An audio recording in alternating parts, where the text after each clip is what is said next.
الحمدللہ رب العالمین والعاقبۃ للمتقین والصلاة والسلام علی سید الانبیاء والمرسلین الصلاة والسلام علیک یا رسول اللہ وعلی آلک واصحابک یا نبی الرحمہ۔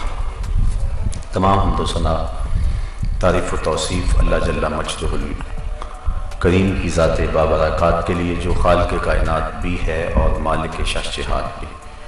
اللہ جل وعلا کی حمد و ثنا کے بعد حضور نبی اکرم، شفیع امم، رسول محتشم، نبی مکرم، اللہ کے پیارے، امت کے سہارے، رب کے محبوب، دانائے غیوب، مالک رقاب امم، فخر عرب و عجم، والی کون و مکان، سیاہ لا مکان، سید انس و جان، سرور لالا رخاں، نیر تاباں، سر نشین مہوشاں، ماہ خوباں، شہنشاہ حسینہ، تتمہ دوراں، سر خیل زہرہ جمالاں، جلوہ صبح ازل، نور ذات لم یزل، باعث تکوین عالم، فخر آدم و بنی آدم، نیر بطحہ، راستار ما اوہا، شاہد ما طغا، صاحب علم نشرہ، معصوم آمنہ احمد مجتبیٰ، حضرت محمد مصطفیٰ صلی اللہ علیہ وسلم کے حضور ناز میں اپنی عقیدتوں، ارادتوں اور محبتوں کا خراج پیش کرنے کے بعد واجب الاحترام، ذوی الاحتشام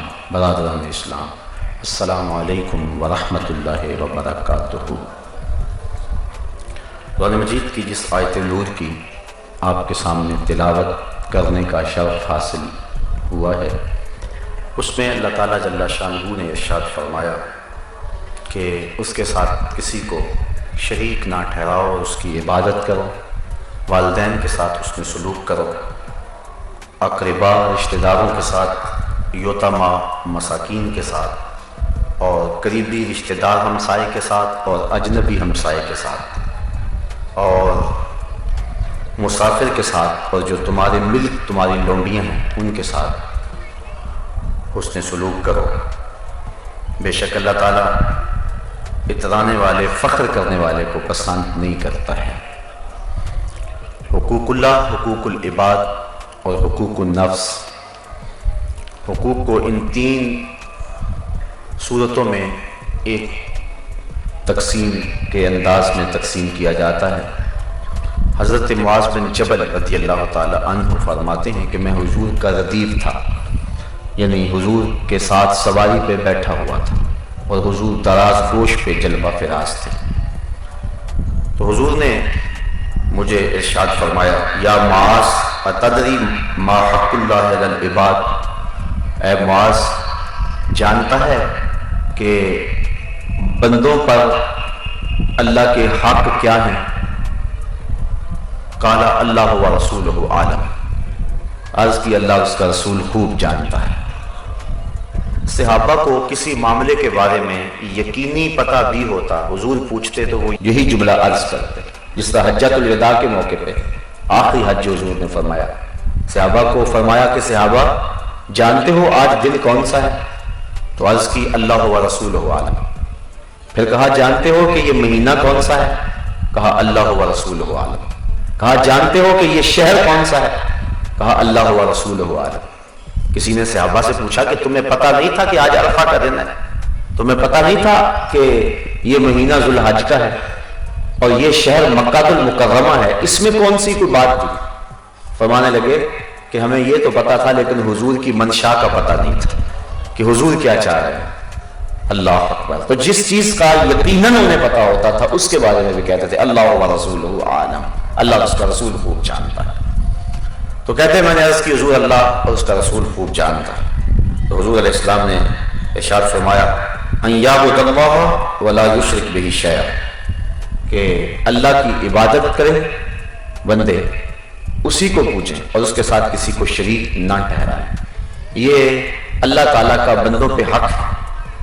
اور پھر فرمایا اتدری ما حقہم علیہ اذا فعلوا ذلک، جب یہ کام کریں تو پھر اللہ پر بندوں کا کیا حق ہے؟ پھر وہی بات اللہ و رسولہ عالم، اللہ اس کا رسول خوب جانتا ہے۔ تو حضور نے فرمایا اللہ یعذبہم، پھر بندوں کا اللہ پہ حق یہ ہے کہ انہیں عذاب نہیں دے گا۔ جو شخص اپنے عقیدے کی صحت کے ساتھ زندگی گزارے گا اللہ تعالیٰ اس کی مغفرت فرمائے گا۔ تو اللہ تعالیٰ جل شانہ کے اور بھی اس کے علاوہ بہت سارے حقوق ہیں، لیکن آج کی میری گفتگو کا عنوان حقوق العباد، صوم و صلاۃ، نیک اعمال، حقوق اللہ کی ادائیگی، سحری کا اٹھنا اور باقی زندگی کے اچھے معمولات، اس کی بہت زیادہ اہمیت ہے۔ لیکن اگر کوئی شخص حقوق العباد سے کوتاہی کا ارتکاب کرتا ہے تو وہ شریعت کے نور سے اور شریعت کی برکتوں سے اپنے آپ کو محروم کر لیتا ہے۔ حضور علیہ السلام کی خدمت میں ایک خاتون کا تذکرہ کیا گیا جو کثرت صوم و صلاۃ کا مزاج رکھتی تھی، نمازیں بہت زیادہ پڑھتی تھی، روزے بڑے رکھتی تھی۔ فرمایا اس کا ہمسایوں کے ساتھ سلوک کیسا ہے؟ عرض کی ہمسایوں کے ساتھ اس کا سلوک اچھا نہیں، کہا وہ جہنمی ہے۔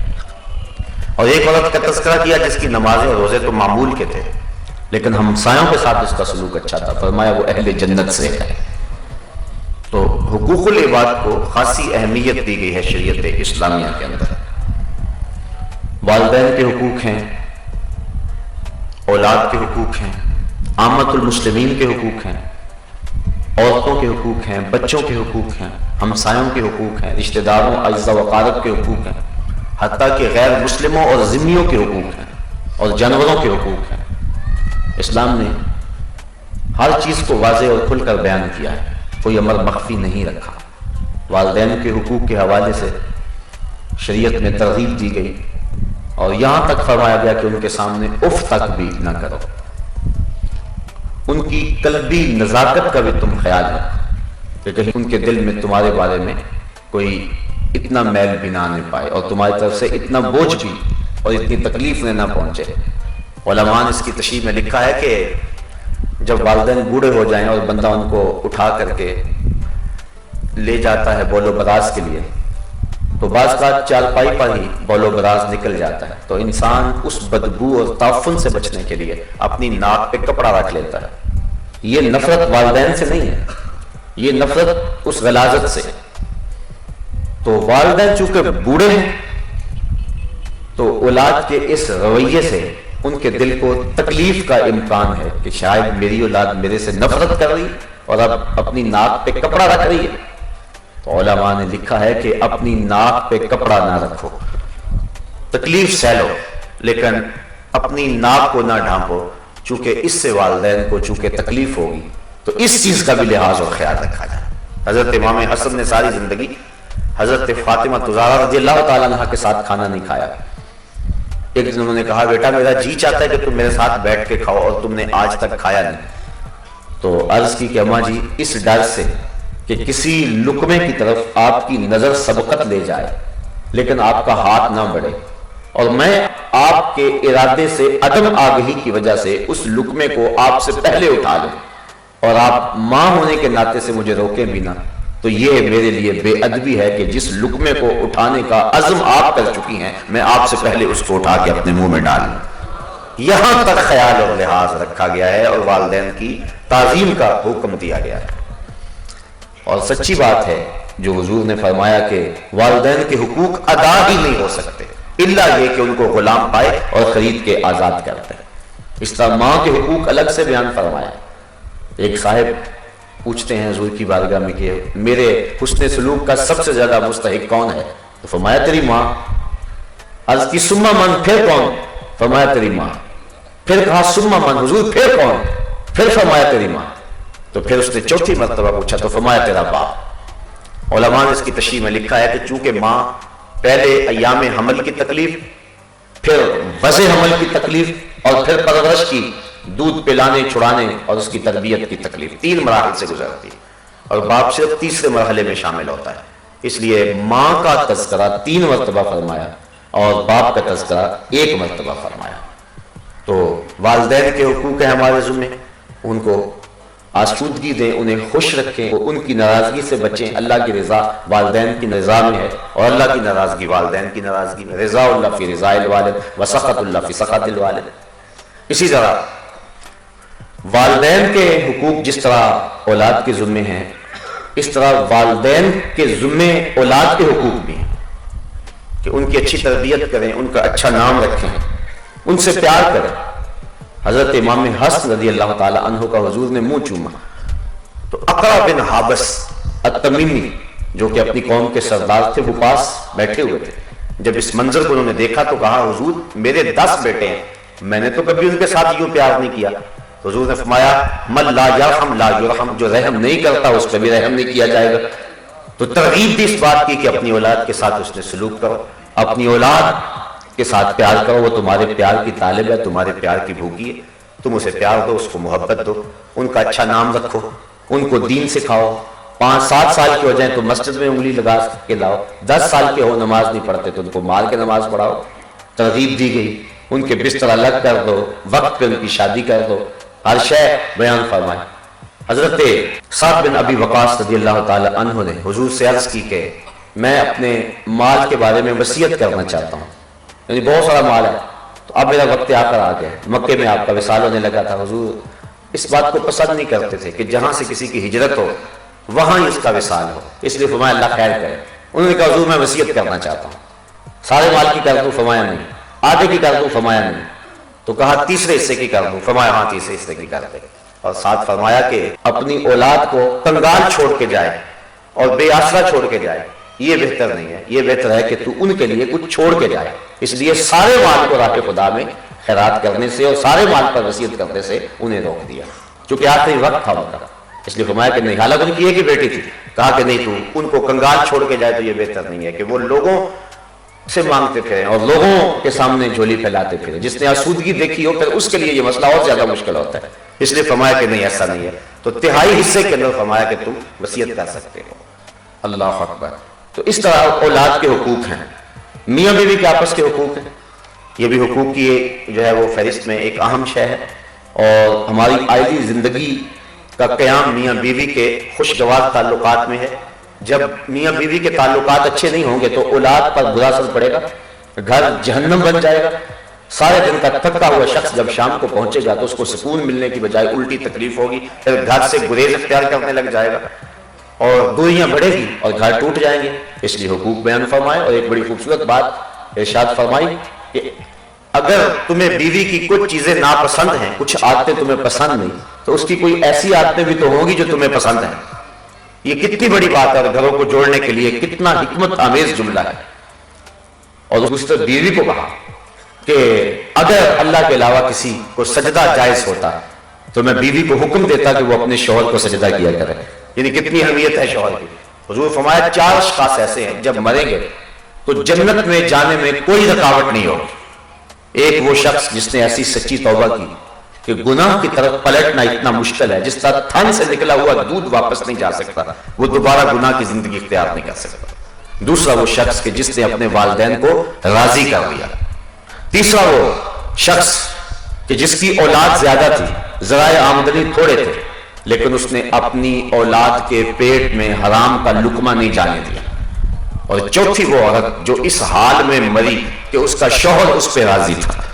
فرمایا یہ 4 لوگ وہ ہیں جن کو جنت میں جانے میں کوئی شے بھی رکاوٹ نہیں ہو۔ ایک دوسرے کے ساتھ محبت کا درس دیا، حضور نے اپنی زندگی کا عمل لوگوں کے سامنے پیش کیا۔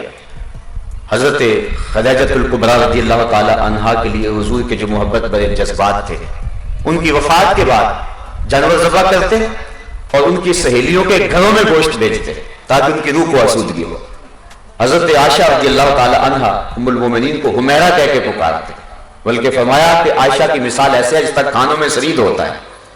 اور حضرت عائشہ رضی اللہ تعالیٰ عنہ روایت کرتی ہیں کہ حضور کثرت سے حضرت خدیجہ کا ذکر کرتے۔ ایک دن مجھ سے نہ رہا گیا میرا ان سے جو رشتہ تھا، میں نے عرض کی حضور آپ اس بوڑھی عورت کا تذکرہ نہیں چھوڑتے جس کے ہونٹوں کے گوشے بڑھاپے کی وجہ سے زرد ہو گئے، جبکہ اللہ نے آپ کو بہتر ازواج دے دی۔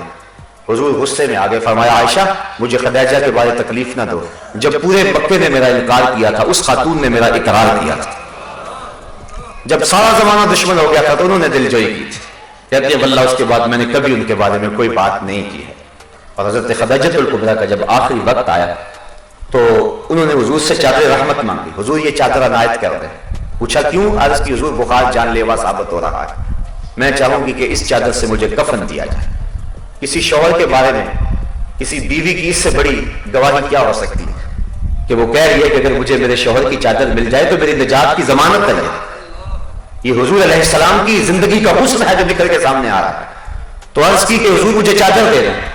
فرمایا خدیجہ چادر کیا کرنی؟ عرض کی حضور بخار ہے اور مجھے لگتا ہے کہ میرے آخری وقت آ گیا, مجھے چادر دے دے تاکہ مجھے اس میں کفن دیا جائے. حضور کی آنکھیں امڑ آئیں. کہا خدیجہ تم نے چادر مانگی ہے, لو اربت جلدی لا آتیتک, اگر تم میری جلد بھی مانگتی میں وہ بھی اتار کے دے دیتا. کوئی مثال لاؤ تو صحیح ایسی. آج لوگ حقوق نسواں کی بات کرتے ہیں, کوئی ایک مثال ہی لا کے دکھائیں ایسی. تو اسلام نے یہ روشنی دی ہے, اسلام نے یہ حقوق دیے ہیں. اسی طرح تمام مسلمانوں کو ایک دوسرے کے حقوق ادا کرنے کی تاکید کی اور ان حسن سلوک کا درس دیا. بلکہ فرمایا مومنوں کی مثال ایسے ہے جس طرح ایک جسم ہوتا ہے, جسم کے کسی حصے کو تکلیف پہنچے تو سارا جسم بخار میں مبتلا ہو جائے گا. یہ مسلمانوں کی آپس میں مثال ہے. یا دیوار کی طرح جس طرح ایک دوسری اینٹیں ایک دوسری میں پیوست ہیں اور ان کو مضبوط کرتی ہیں, اس طرح مسلمان ایک دوسرے کو مضبوط کرتے ہیں. اخوت اس کو کہتے ہیں, چبھے کانٹا جو کابل میں تو دلی کا ہر پیر و جواں بےتاب ہو جائے. آج کہا جاتا ہے ہم نے پوری دنیا کا ٹھیکہ تو نہیں لیا ہوا. کیوں نہیں لیا ہوا؟ ہمیں اسلام نے سکھایا یہ ہے. جب راجہ داہر کے ہاتھوں ایک مظلوم بیٹی نے تنگ ہو کے حجاج کو آواز دی تھی تو محمد بن قاسم کہاں سے چلا تھا اپنی بہن کی آبرو بچانے کے لیے. یہ اسلام ہے. آج عافیہ صدیقی تڑپ رہی ہے اور جیل خانے کی دیواروں کے ساتھ سر پٹک رہی ہے, اور 56-57 اسلامی ممالک میں کسی کی غیرت نہیں جاگتی. کسی حکمران کو توفیق نہیں ہے کہ ان سے کہا جائے ظالمو یہ ہماری قوم کی بیٹی ہمیں واپس دو. آج کہا جاتا ہے ہمیں کیا لگے.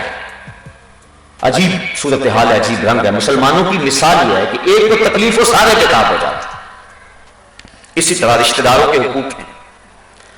اللہ تعالیٰ نے ارشاد فرمایا ان اللہ یامر بالعدل والاحسان وایتاء ذی القربى. اللہ تعالیٰ تمہیں عدل و احسان کا حکم دیتا ہے اور قربا یعنی رشتہ داروں کے ساتھ اچھائی کا, ان کو دینے کا اور ان کو عطا کرنے کا حکم دیتا ہے. بلکہ ایک روایت میں آتا ہے کہ افضل صدقہ وہ ہے جو ناراض کنگال رشتہ دار کو دیا جائے. رشتہ دار ناراض ہے تم سے, تمہارا شریک بنا ہوا ہے. حالانکہ یہ بھی ایک عجیب اصطلاح ہے. شریک کا معنی ہے دکھ درد میں شریک, مصیبتوں میں شریک, خوشی غمی میں شریک, اور ہم نے شریک بمعنی دشمن بنایا ہوا ہے. تو جو تمہارا دشمن بنا ہوا ہے اور تمہیں نیچا دکھانے کے لیے تلا ہوا ہے اور تمہاری عزت اس کو ایک آنکھ نہیں بھاتی اور تمہیں نقصان پہنچانے کے لیے تمہاری جڑیں کاٹنے کے لیے لگا ہوا ہے, لیکن اس کے اوپر بھی حالات برے آ گئے تو اس کو ضرورت ہے, تو اب اس کو اگر تم دو گے تو تمہاری طبیعت اس کی طرف مائل نہیں ہوتی کہ میں سانپ کو کیوں دودھ پلاؤں, یہ تو میرا دشمن ہے. تو فرمایا گیا کہ بہتر صدقہ وہ ہے جو ناراض رشتہ دار کو دیا جائے, کیونکہ اس میں نفس شامل نہیں ہوگا, جو کیا جائے گا اللہ کی رضا کے لیے کیا جائے گا. بلکہ حضور نے فرمایا جو شخص یہ چاہتا ہے کہ میرے رزق میں برکت ہو, فرمایا وہ صلہ رحمی کیا کرے. اور ایک حدیث کے لفظ ہیں سل من قطعک واط من حرمک. فرمایا جو تجھ سے تعلق توڑے تو اس سے تعلق جوڑ, اور جو تجھے محروم رکھے تو اس کی جولیاں بھر دے. رشتہ داری میں ہوتا ہے کہ لوگ چھوٹی چھوٹی بات پہ بگڑ جاتے ہیں. مجھے رشتہ نہیں دیا, میرے ساتھ یہ سلوک نہیں کیا, چھوٹی چھوٹی باتوں سے بگڑتے ہیں, پھر ساری زندگی نفرت کی دیواریں کھڑی کیے رکھتے ہیں. اللہ رسول کے احکام سے لوگوں کا آج تعلق نہیں رہا ہے. نفس اتنے موٹے اور تازے ہو گئے ہوئے کہ بس ہم ان کی خوراک کی فراہم کرتے رہتے ہیں. تو اگر تجھ سے کوئی تعلق توڑے تو اس سے تعلق جوڑ, اور اگر تجھے کوئی محروم رکھے جب تیرے اوپر موقع آئے اس کو عطا کرنے کا, تو اس ماضی نہ دیکھ کے اس سے جب میں پسا تھا تو میرے ساتھ کیا سلوک کیا تھا, تو اس رویے کو نہ دیکھ, تو اپنے طرز زندگی کی خوبصورتی کی طرف آ اور اب تو اس کو نواز دے. کتنا خوبصورت جملہ ہے, ہزاروں نظمیں نثریں قربان سے ایک جملے پہ زندگی سمو کے رکھ دی گئی ان دو جملوں میں. سل من قطعک واط من حرمک. جو تجھ سے قطع تعلق ہی کرے تو اس سے تعلق جوڑ, اور جو تجھے محروم رکھے تو اس کی جھولیاں بھر دے. رشتہ داریوں کے جوڑنے کے لیے کتنا خوبصورت یہ جملہ ہے. بلکہ حضور نے فرمایا لا يدخل الجنۃ قاطع, قطع تعلق ہی کرنے والا جنت میں داخل نہیں ہوگا. اور ایک دوسری حدیث کے لفظ ہیں کہ 3 لوگ جو ہیں وہ جنت میں داخل نہیں ہوں گے. منان یعنی احسان جتلانے والا, نیکی کرنے کے بعد احسان جتلانے والا. دوسرا مدمن الخمر، شراب کشید کرنے والا، اور تیسرا یعنی تعلق توڑنے والا، رشتہ داریوں کو توڑنے والا، نافرمانیاں کرنے والا، والدین سے، رشتہ داروں سے، بہن بھائیوں سے اپنے تعلق کو توڑنے والا۔ آج ہم کتنے لوگوں سے ہنس ہنس کے ملتے ہیں، ہماری معاشی مجبوریاں ہوتی ہیں، ہماری سیاسی مجبوریاں ہوتی ہیں، ہماری کئی مجبوریاں ہوتی ہیں، ہم کتنے لوگوں کو ہنس ہنس کے ملتے ہیں۔ تو اگر رشتہ داروں کے ساتھ بھی آپ اچھا سلوک کر لیں، بہت سارے لوگوں کا عجیب سا رویہ ہوتا ہے، باہر ہنستے ہوتے ہیں، گھر آ کے فرعون بن جاتے ہیں، اور وہ سمجھتے ہیں کہ یہاں میں نے اپنا روب جمانا ہے۔ نہیں، اپنی زندگی کو خوبصورت بنائیں اور معاف کرنے کا مزاج بنائیں۔ جو شخص معاف کرنے کا مزاج بنا لیتا ہے آسودہ ہوتا ہے، اور جو شخص نفرتوں کے بیچ اپنے دل میں بوتا ہے، پھر ان کو پانی دیتا رہتا ہے، تو وہ ساری زندگی اذیتوں کا شکار رہتا ہے۔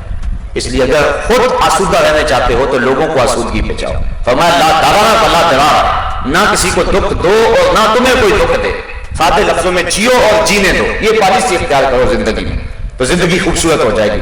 ورنہ ہر وقت جلن، کڑن، تکلیف، کسی رشتہ دار کو دولت مل گئی تو کڑن اور جلن، کسی کو کوئی عزت مل گئی تو کڑن اور جلن، یہ ہر وقت کڑن اور جلن کی زندگی بسر ہوگی اور اذیت ہی ہوگی۔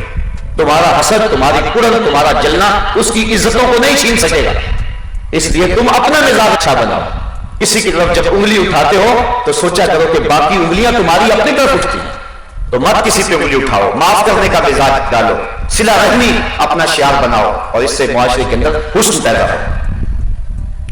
اللہ اکبر۔ اسی طرح ہمسائے کے حقوق ہیں۔ حضور نبی رحمت صلی اللہ علیہ وسلم نے ارشاد فرمایا ما زال یوصینی جبرائیل بالجار حتی ظننت انہ سیورثہ، کہا مجھے اتنی کثرت کے ساتھ جبریل امین نے ہمسایہ کے بارے میں وصیت کی ہے، مجھے یہ محسوس ہوا تھا، میں نے گمان کیا تھا شاید یہ وراثت میں حقدار بنا دیا جائے گا۔ یعنی اس قدر جو ہے وہ ہمسائے کے حقوق کا لحاظ کیا گیا۔ وہ کہتے ہیں ہمسایہ ماں جایا، یعنی ہمسائے کی مثال ماں جائے کی طرح، بھائیوں کی طرح ہوتا ہے۔ کوئی دکھ ہو، کوئی تکلیف ہو، اس نے پہنچ کے آنا ہوتا ہے۔ ایک صحابی حضرت معاویہ بن عبدہ کہتے ہیں میں نے حضور سے پوچھا کہ حضور ہمسائے کے حقوق کیا ہیں؟ فرمایا کہ جب بیمار ہو تو اس کی تیمارداری کرو، جب مر جائے تو جنازے پہ جاؤ، جب قرض مانگے تو قرض دو، اور جب اسے کوئی خوشی پہنچے تو مبارک دو، جب کوئی تکلیف آئے تو پردہ پوشی کرو، اور فرمایا حضور نے کہ جب اس کے گھر میں خوشی آئے تو مبارک دو، تکلیف آئے تو تعزیت کرو، اور فرمایا کہ اس کے گھر سے اونچی دیواریں نہ بناؤ اور اس کی ہوا نہ روکو۔ اور ایک حدیث میں آتا ہے ہمسائے کے حقوق بیان فرمائے کہ اگر وہ تمہاری دیوار میں لکڑی ٹھونکنا چاہے تو اس کو منع نہ کرو۔ یہ ہمسائے کے حقوق ہیں۔ بلکہ اللہ کے محبوب علیہ السلام نے ارشاد فرمایا واللہ لا یؤمن واللہ لا یؤمن واللہ لا یؤمن، اللہ کی قسم وہ مومن نہیں ہے، اللہ کی قسم وہ مومن نہیں ہے، اللہ کی قسم وہ مومن نہیں۔ صحابہ نے عرض کی ومن یا رسول اللہ، حضور کون مومن نہیں ہے؟ تو حضور نے فرمایا الذی لا یامن جارہ، جس شخص کا ہمسایہ اس کی شر سے محفوظ نہیں ہے وہ شخص مومن ہی نہیں ہے۔ بلکہ ایک حدیث کے لفظ ہیں، فرمایا جو شخص پیٹ بھر کے کھاتا ہے اور رات گزارتا ہے اور یہ جانتا ہے کہ میرا ہمسایہ بھوکا ہے اور اس کو کھانا نہیں دیتا، حضور نے ارشاد فرمایا وہ مجھے مانتا ہی نہیں ہے، اس کا میرے پہ ایمان ہی نہیں ہے۔ ہمسایہ بھوکا ہو تو 40 دن نمازیں قبول نہیں ہوتی، تو فرمایا اس کا میرے پہ ایمان ہی نہیں۔ بلکہ حضور نے ایک آسان اس کا بیان فرمایا، سنیے۔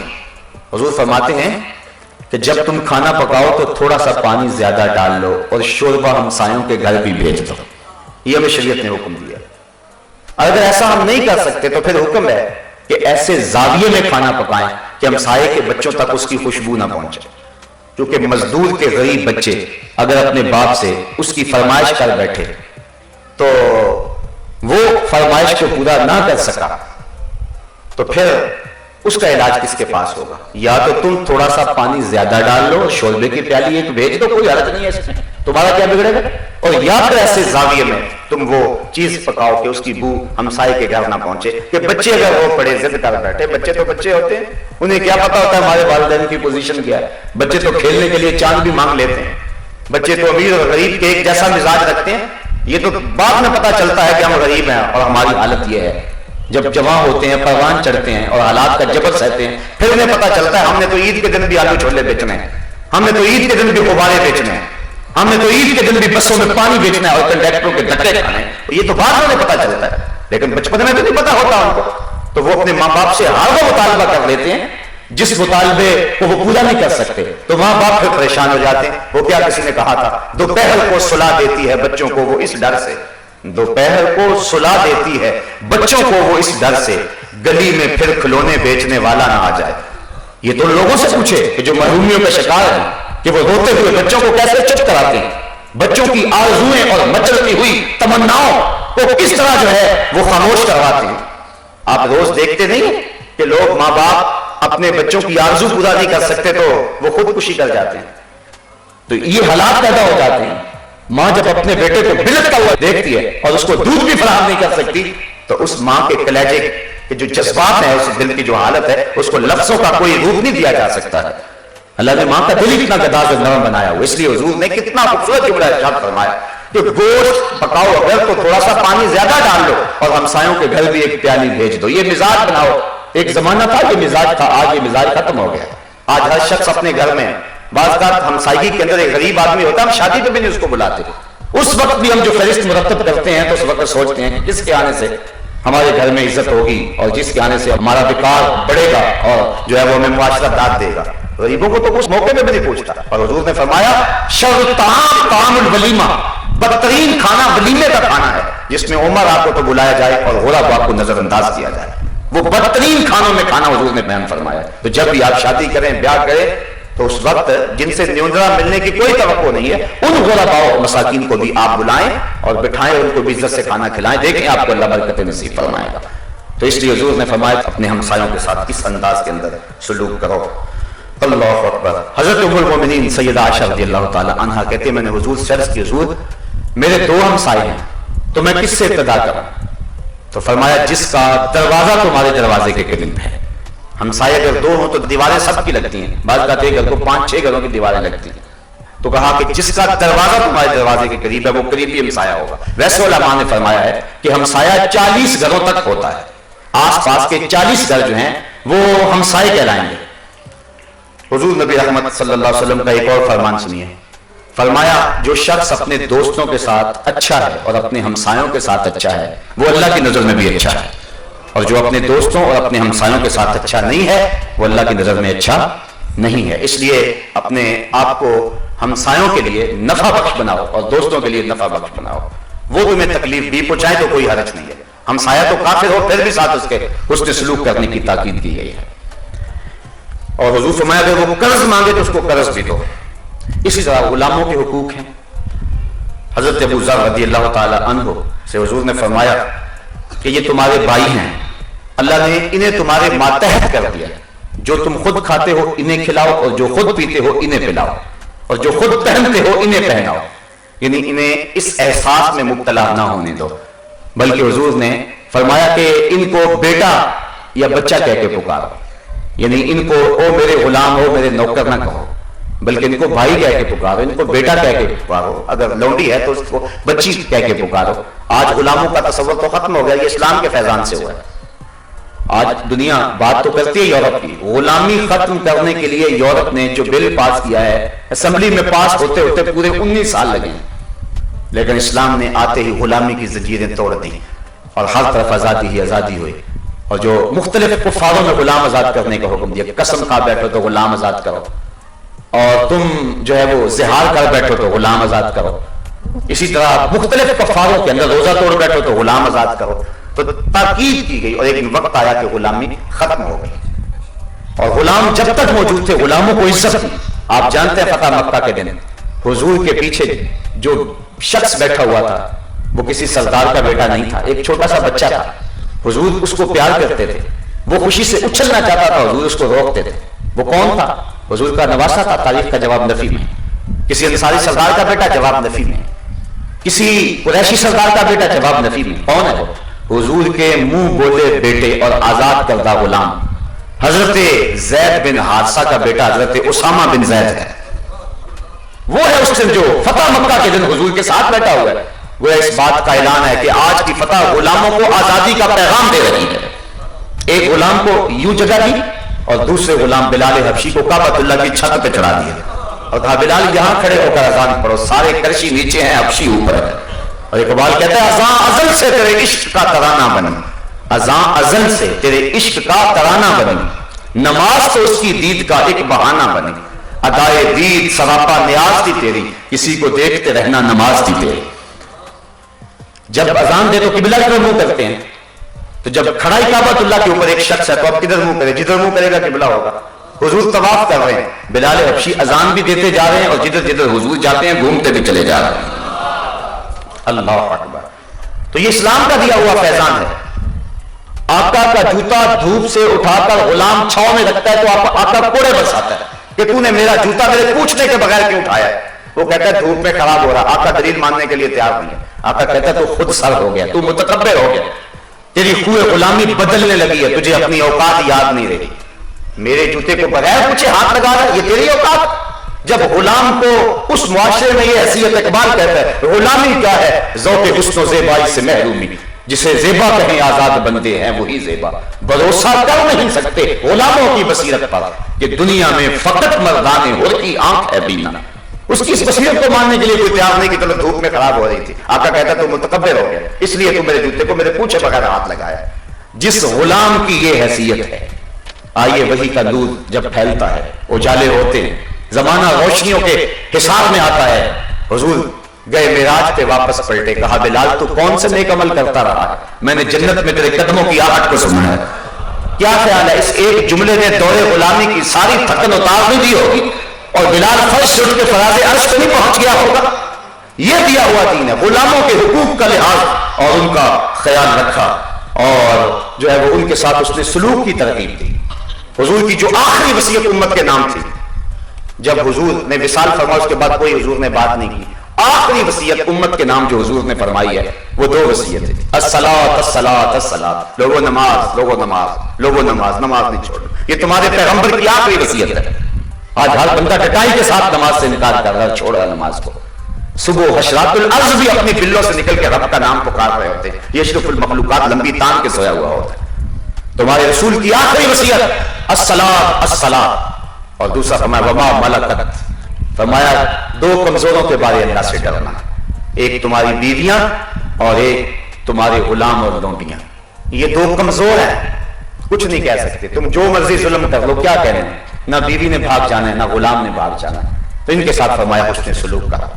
بلکہ حضرت ابو مسعود انصاری رضی اللہ تعالی عنہ روایت کرتے ہیں، کہتے ہیں میں اپنے غلام کو مار رہا تھا کہ میرے پیچھے سے کسی نے آ کر کے کہا تحمل کرو تحمل کرو، برداشت کرو۔ میں نے جب پلٹ کے دیکھا تو حضور کھڑے تھے، اور حضور نے فرمایا ابو مسعود اس غلام پر جتنا تو قادر ہے اللہ تیرے پہ اس سے زیادہ قادر ہے۔ حضرت ابو مسعود کہتے ہیں حضور میں نے اللہ کے لیے اس غلام کو آزاد کر دیا۔ حضور فرمایا نہ کرتے تو جہنم میں بھی جاتے۔ اللہ اکبر۔ تو غلاموں کے ساتھ اس نے سلوک کرنے کا حکم دیا ہے اور اس نے سلوک کرنے کا درس دیا ہے۔ اسی طرح جو غیر مسلم ہیں ان کے ساتھ اس نے سلوک کرنے کا، ذمیوں کے ساتھ اس نے سلوک کرنے کا، ان کے حقوق کو ادا کرنے کا حکم دیا ہے۔ اپنے ماتحت جو ذمی ہیں ان کی جان و مال اور آبرو کے محافظ ہیں مسلمان، اور اگر ان کی حفاظت نہیں کر سکتے تو پھر ان سے جزیہ بھی نہیں لے سکتے۔ حضرت سعد بن ابی وقاص رضی اللہ تعالی عنہ نے جب حمص فتح کیا اور وہاں انہوں نے ان سے جزیہ لیا، تو جب رومیوں نے پوری اطراف سے مسلمانوں پر حملے کر دیے تو حضرت عمر فاروق رضی اللہ تعالیٰ عنہ کے حکم سے انہیں حمص چھوڑ کے واپس آنا پڑا۔ تو جب حضرت سعد بن ابی وقاص واپس آنے لگے تو آپ نے عیسائیوں کو بلایا اور بلا کے رقم ان کے سامنے رکھی جو جزیے کی ان سے وصول کی ہوئی تھی۔ کہا ہم اب تمہارے مال و جان کی حفاظت نہیں کر سکتے، لہٰذا جزیہ لینے کا بھی حق نہیں رکھتے ہیں۔ تو وہ عیسائی رو پڑے تھے، وہ کہتے تھے کہ اتنے اچھے حکمران ہمیں چھوڑ کے جا رہے ہیں۔ اور آپ اپنی اندلس کی تاریخ پڑھیں، کتنی روشن تاریخ ہے، ہم نے کتنے 100 سال وہاں حکومت کی ہے۔ آج بھی مسجد قرطبہ اور بیت الاحمر مسلمانوں کی راہیں تک رہا ہے۔ عبد الرحمن الداخل کا بویا ہوا کھجور کا درخت آج بھی امت مسلمہ کو پکار رہا ہے۔ وہ 1400 ستونوں پہ مشتمل مسجد جس میں آج گھوڑے بندے ہوئے اور کلیسا بنا ہوا ہے، آج امت مسلمہ کو پکار رہا ہے۔ رو رہی ہے آج ایک ٹوٹی ہوئی مینا اسے، کل طلب گردش میں جس ساکی کے پیمانے رہے، خیر تو ساکی صحیح لیکن پلائے گا کسے، اب نہ میں کش رہے باقی نہ میں خانے رہے۔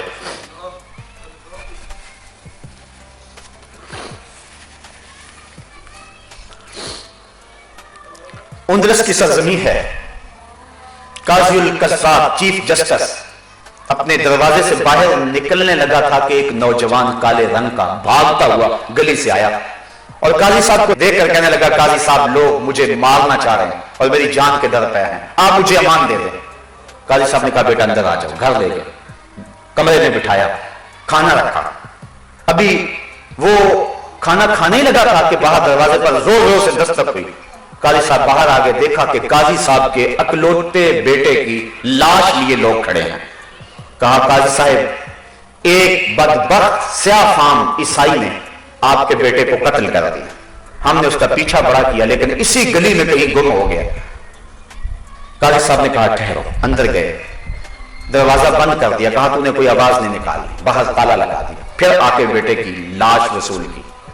مہمان آئے، تجہیز و تکفین کے سامان ہو رہے ہیں، لیکن ایک دروازے کو برابر تالا لگا ہوا۔ قاضی صاحب اس سمت کسی کو نہیں جانے دیتے، کسی کو راز کا پتہ ہی نہیں معاملہ کیا ہے۔ جب شام کو بچے کی تدفین کر لی اور وہ قاضی صاحب کا اکلوتا بیٹا تھا، تدفین سے فارغ ہو کر گھر آئے، دروازہ کھولا اور پھر اس نوجوان کو مخاطب ہو کے کہا نوجوان جانتا ہے کس باپ کا سہارا چھینا ہے تم نے؟ تجھے پتا ہے کہ کس کی آنکھوں کا چراغ گل کر دیا ہے؟ وہ بد نصیب باپ تیرے سامنے کھڑا ہے جس کے بیٹے کو تو نے قتل کیا ہے۔ لیکن ہم مسلمان ہیں، جب کسی کو امان دے دیں پھر ہم جو ہے وہ اس سے تعرض نہیں کیا کرتے، اس لیے رات کے اندھیرے سے فائدہ حاصل کرتے ہوئے بھاگ جاؤ، کسی نے دیکھ لیا پکڑ لیا تو پھر عدالت میں میرے سامنے لے آئے تو پھر میں سزا دینے پہ مجبور ہوں گا، اس لیے چونکہ میں نے تمہیں امان دی ہے بھاگ جاؤ، رات کی تاریکی میں بھاگ سکتے ہو۔ جب ہم حکمران تھے تو ہمارا اسلوب زندگی یہ تھا۔ یہ جو کچھ گجرے میں ہوا ہے، یہ جو کچھ سوات میں ہوا ہے، یہ اسلام کی تصویر نہیں ہے، یہ لوگوں کی خود ساختہ کہانیاں ہیں۔ اسلام تو اقلیتوں کی جان اور مال اور آبرو کی حفاظت کی بات کرتا ہے۔ ہماری تاریخ دیکھیں، بڑی روشن تاریخ ہے، یہ کوئی دین نہیں ہے کہ آپ قبروں سے لاشیں نکال کر کے ان کو چوراہوں میں لٹکا دیں۔ صرف اختلاف یہ ہے کہ ہمارا ان کا مسلک ایک نہیں ہے، تم مسلکوں کے لیے بیٹھے ہو، یہاں تو معاملہ ہے کہ غیر مسلم ہیں لیکن ان کی بھی جان اور مال کی آبرو مسلمان کے ذمے ہے۔ بلکہ حضور کے دور میں ایک ذمہ کو قتل کر دیا گیا تھا تو حضور نے اس کا قصاص چلوایا تھا، اس کے بدلے میں مسلمان کو قتل کیا تھا۔ یہ حضور کے دور میں مثال موجود ہے۔ تو اسلام تو حقوق دیتا ہے ہر ایک کو، غلاموں کو، حتیٰ کہ یتیموں کو حضور نے حقوق دیے۔ عرب معاشرے میں یتیموں کو دھکے دیے جاتے تھے، قرآن کہتا ہے نا فذالک الذی یدعو الیتیم، یہ وہ بدبخت شخص ہے جو یتیموں کو دھکے دیتا ہے۔ قرآن نے یوں ہی نہیں کہا، وہ عملاً دھکے دیا کرتے تھے، اور میں نے کتب میں پڑھا ہے کہ یتیم کو منحوس خیال کر کے دھکے دیتے تھے۔ لیکن حضور نے کیا فرمایا؟ انا وکافل الیتیم فی الجنت ہاکذا، میں اور یتیم کی کفالت کرنے والا جنت میں اس طرح ہوں گے جس طرح یہ میری دو انگلیاں ہیں۔ اللہ اکبر۔ بلکہ مجمع لگا ہوا ہے، ایک صحابی نے عرض کی حضور میرا بیٹا صبح سے گم ہو گیا، مل نہیں رہا، آپ اس کے لیے دعا کر دیں۔ قبل اس سے کہ حضور کے ہاتھ اٹھتے، ایک شخص جو ابھی آیا تھا اور پیچھے بیٹھا ہوا تھا اس نے بھی سن لیا، اٹھ کے عرض کی حضور ابھی میں فلاں باغ کے آگے سے گزر کے آیا ہوں، میں نے اس کے بیٹے کو بچوں کے ساتھ کھیلتا ہوا دیکھا ہے۔ باپ نے جب سنا کہ میرا بیٹا فلاں باغ میں صبح سے تلاش کر رہا تھا، دوڑ لگا دی۔ حضور علیہ السلام نے فرمایا سے بلایا گیا، کہا بڑی جلدی ہے حضور، آپ جانتے ہیں کہ ایک باپ کے بیٹے کے ساتھ تعلق کا رشتہ کیا ہے، اور میں جلدی سے بیٹے کو ملنا چاہتا ہوں، ماں الگ تڑپ رہی ہے، میں چاہتا ہوں جلدی اس کو ماں تک لے جاؤں۔ اور میں ضرور جاؤ، بیٹے سے ملو، اس کی ماں کو بھی ملواؤ، میں نہیں روکتا، لیکن میری ایک وصیت بس یاد رکھنا، جب باغ کے کنارے جانا تو اپنے بیٹے کو بیٹا کہہ کے آواز نہیں دینی، جو نام رکھا ہے اس نام سے آواز دینی۔ عرض کی حضور اگر بیٹا کہہ کے آواز دے دوں تو اس میں حرج بھی کیا ہے؟ فرمایا تم نہیں جانتے، اکٹھے کھیلنے والے بچوں میں ہو سکتا ہے کوئی یتیم بچہ بھی کھیل رہا ہو، اور جب تم اپنے بیٹے کو بیٹا کہہ کے پکارو گے تو اس یتیم کے دل میں آئے گا کاش میرا باپ ہوتا تو آج مجھے بیٹا کہہ کے پکارتا۔ بیوہ کے سامنے اپنی بیوی سے پیار کرنے سے منع کیا گیا ہے، غریب کے سامنے اپنی دولت کی نمائش کرنے سے روکا گیا ہے، یہ اسلام کا مزاج ہے۔ تو کہا ہو سکتا ہے کہ وہاں کوئی یتیم کھڑا ہو اور وہ بھی بچوں کے ساتھ کھیل رہا ہو، چونکہ تم صبح کے بچھڑے ہوئے ہو تمہارے لہجے میں بلا کی مٹھاس ہے، اور تم جب بیٹا کہہ کے پکارو گے بڑا شہد نچڑ رہا ہوگا تمہاری زبان سے، تو اس کو اپنا باپ یاد آ جائے گا، کاش آج میرا باپ ہوتا تو مجھے بھی بیٹا کہہ کے پکارتا، مجھے بھی آج وہ اس الفاظ اور اس نور لفظوں سے پکارتا۔ تو فرمایا کہ تو نے اپنے بیٹے کو بیٹا کہہ کے پکارنا نہیں ہے۔ اللہ اکبر۔ اسلام نے عورتوں کو حقوق دیے۔ آج مغرب عورتوں کو حقوق دینے کی بات کرتا ہے، جبکہ عورتوں کو جب حق خود ارادیت دیا گیا تو اس میں عمر کا تفاوت رکھا گیا، اور پھر اس بل کو بھی پاس کرنے کے لیے کتنی تک پاس ہوئی اور کتنے لوگوں نے انکار کیا۔ اسلام نے عورت کو جو مرتبہ دیا ہے، میں کہتا ہوں عورت تیری تو زندگی پہ زمانہ راضی نہیں تھا، تیری زندگی بچائی ہے تو آمنہ کے لال نے بچائی ہے۔ پڑھ قرآن، پڑھ تاریخ، جب کسی کے ہاں بیٹی جنم لیتی تو اس کا رنگ کالا ہو جاتا۔ آبرو بچانے کا ایک ہی راستہ تھا کہ اس عورت کو زندہ درگور کر دیا جائے، اور اگر ایسا نہیں کیا جاتا تو وہ شخص معاشرے میں منہ دکھانے کے قابل نہیں تھا۔ یہ ایسی تاریخ ہے جس کو جھٹلایا نہیں جا سکتا۔ بیٹیوں کو زندہ درگور کیا کرتے تھے۔ حضور نے ایک جملہ کہا، آپ نے سینکڑوں بار وہ جملہ سنا، لیکن اس تناظر میں کبھی اس کو سوچنے کی کوشش کرو۔ فرمایا فاطمہ تو بدعۃ منی، لوگوں فاطمہ میرے جگر کا ٹکڑا ہے۔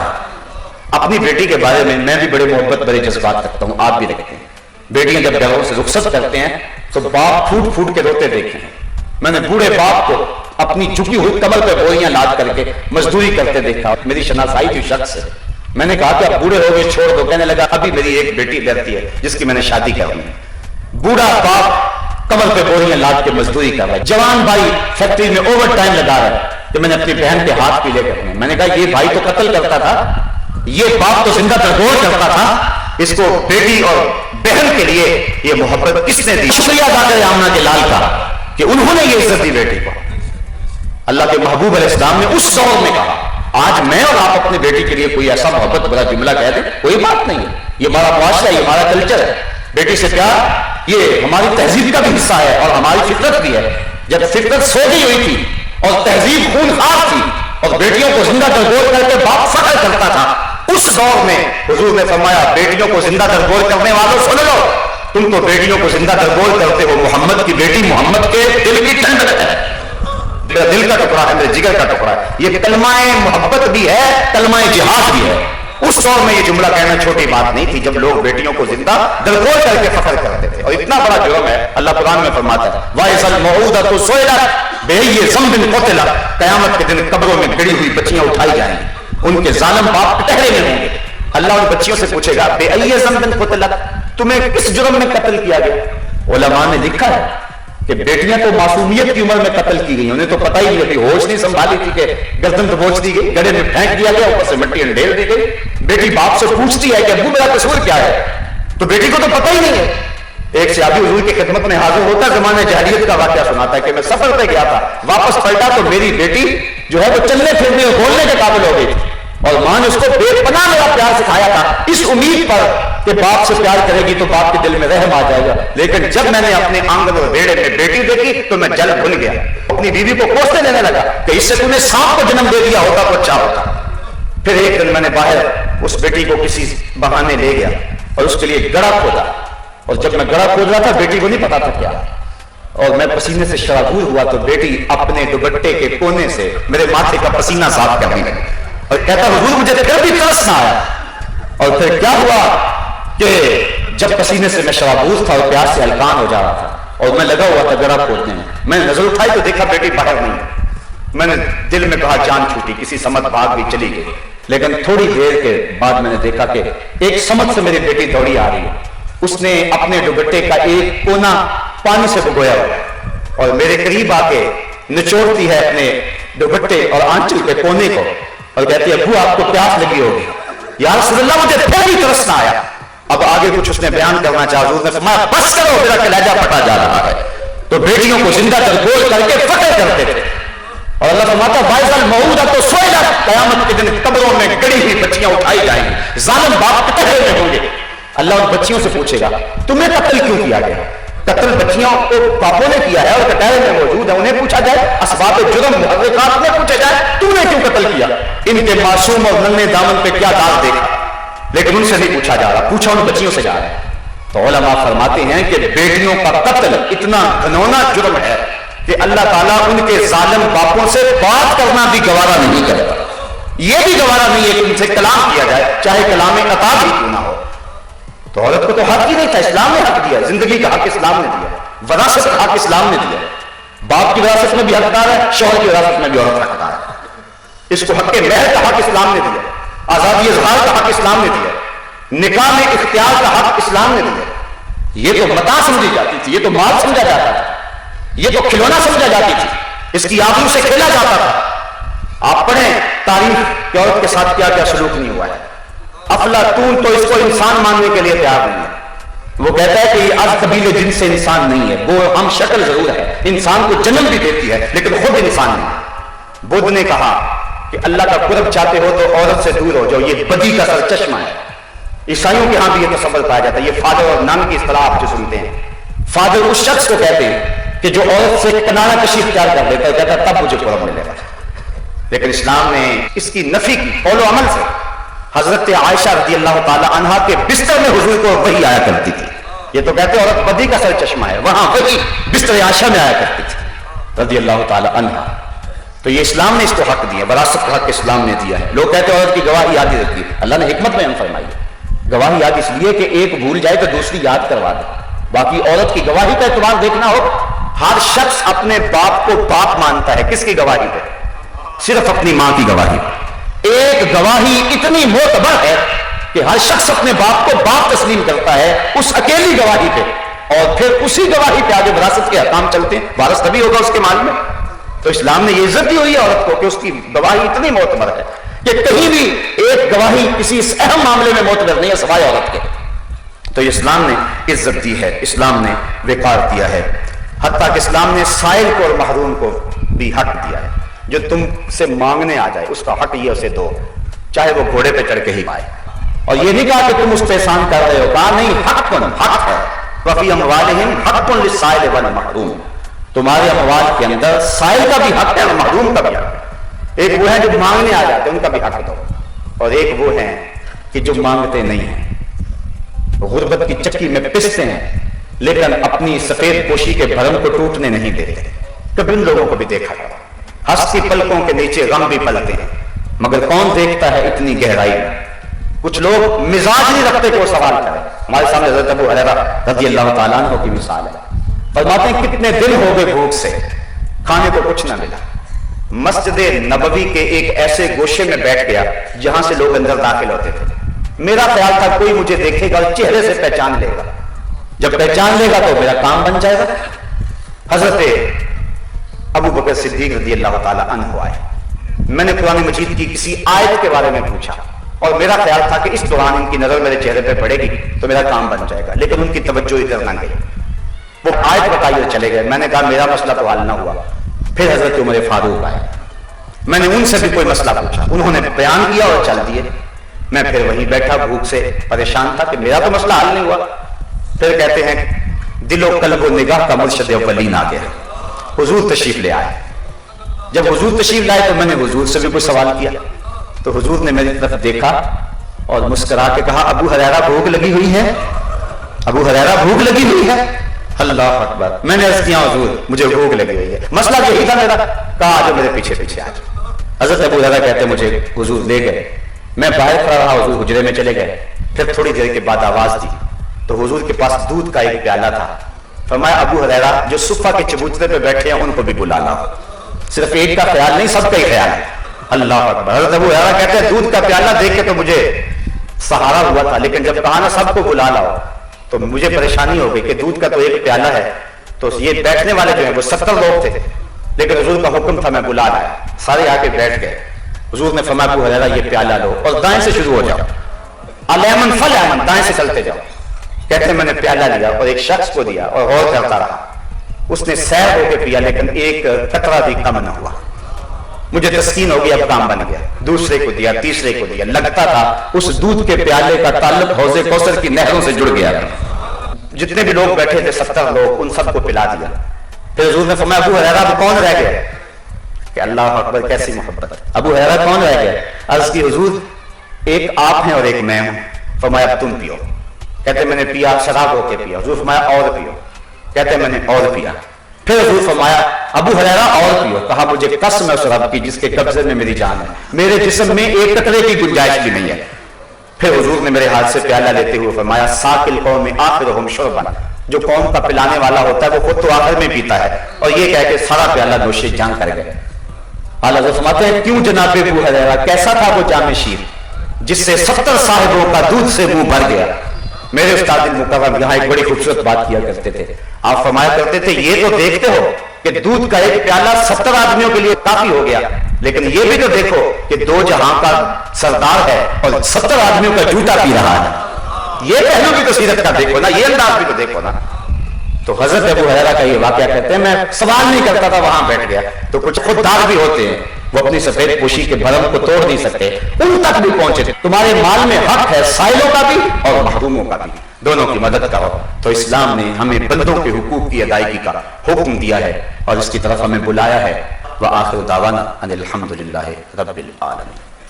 آفاق کے ہر گوشے میں قرآن سنا کر دم لینا، اب رکنا نہیں، اب تھمنا نہیں، فردوس میں جا کر دم لینا۔